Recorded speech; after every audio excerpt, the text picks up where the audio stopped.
Hello everyone, my name is Dr. Dave. I'm a licensed podiatrist and I would like to thank you for watching my video on my Frugal Foot YouTube channel. If you enjoy these videos, please click the subscribe button. Today we're going to discuss plantar warts. Now why are they called plantar warts? And the reason why, plantar means bottom, so these are warts on the bottom of your foot, so they're called plantar warts. Now, when I first started in practice about 20 years ago, I remember I had this patient come in and he had warts on the bottom of his foot.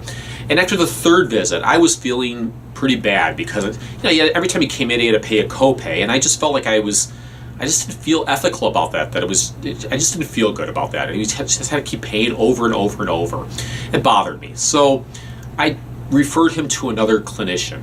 And after he left, I thought to myself, Dave, you're going to go out of business if you do that. And so what I do now is every time that I have a patient come in with warts, I start a dialogue with them, and I'm going to do that with you as well. In doing so, you understand what a wart is, what to expect with your wart. So here it goes. First off, I start by asking, do you know what a wart is?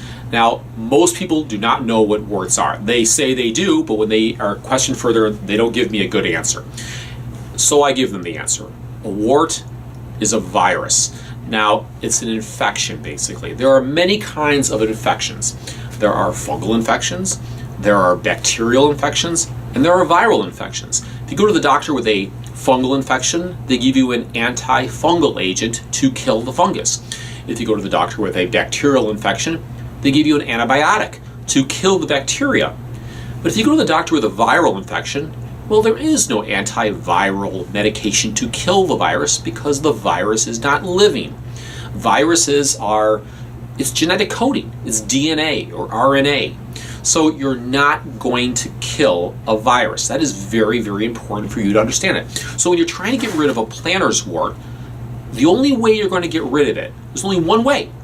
You're going to have to physically remove it and put it in the garbage. That is the only way. How you do that is to be determined, and we're going to discuss some of these methods. Now, one way to do that is to do surgery. You surgically remove the wart. Now, we're not going to discuss that because that does not apply to conservative care that we discuss on Frugal Foot.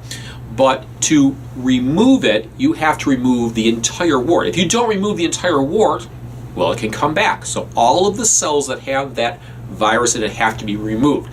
That's the frustrating part about surgical excision of a wart. If you don't get it all out, well, guess what? It can come back.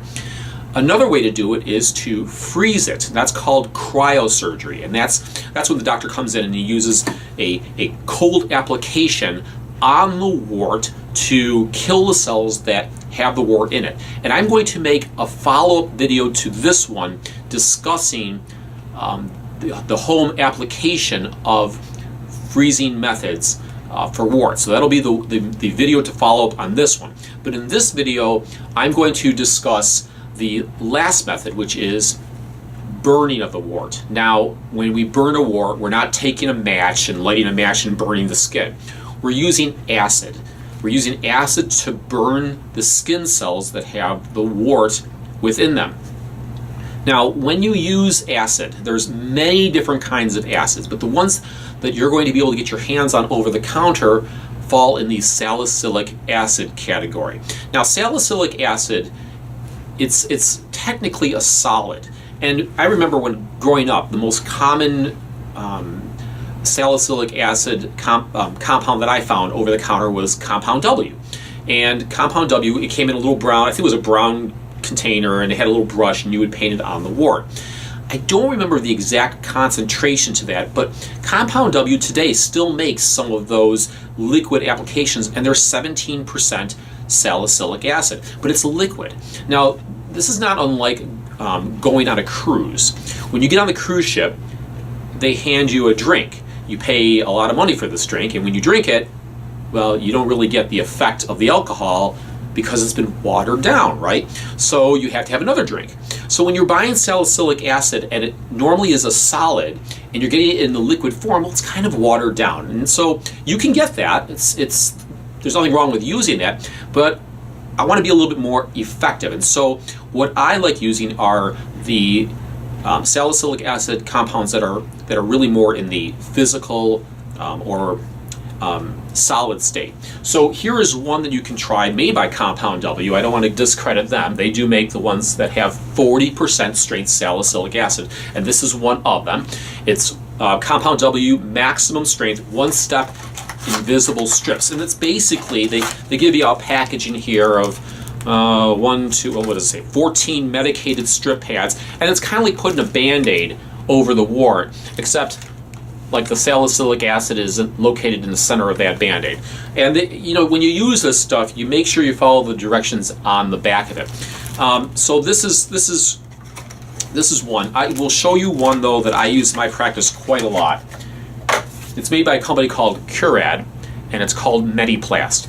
And Mediplast, again, it's 40% strength salicylic acid, but the nice thing about this is that you can cut this to size. So they enclose, it looks like moleskin. If you've ever seen moleskin, if you're a runner, you'll know what moleskin is. It helps to prevent blisters.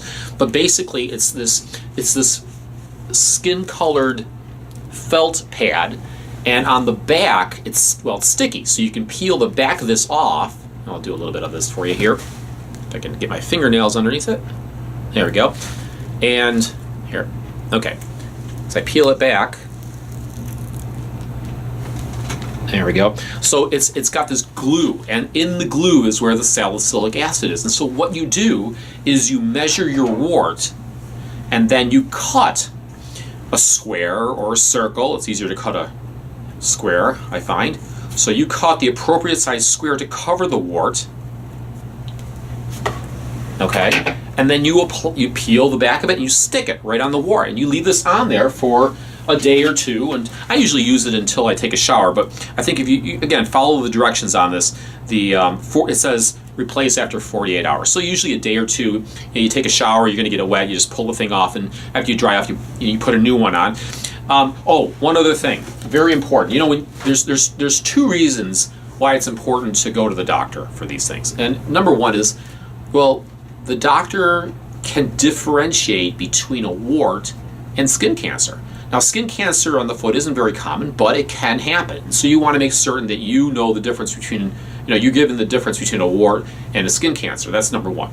Number two is when you go to the podiatrist or your foot doctor, they're going to debride or trim down some of the top of the wart, because when you look at your wart, you're not looking at the wart, you're looking at the callus that's covering the wart. The wart's underneath it. And so you need to get in there and remove the top layer of that skin. Now, I would never recommend that you take a blade and shave your own wart at home. One thing that you can do is you can get a pumice stone, or you can get a skin file and you can abrade it. And you can do this like after you get out of the shower. You go ahead and just file it, and you kind of open it up, get some of that dead skin off of it, and then you can go ahead and put either the Compound W or the Mediplast right on it. Now, again, this is designed to burn the skin, so you have to be careful using this medication. You should never use any of these acids if you have diabetes or poor circulation. I have had patients, actually, I was on vacation one time and somebody was covering me, and they took in a patient from another office where somebody was using a product like this, and they actually burned a hole through their skin, and it was right down to bone.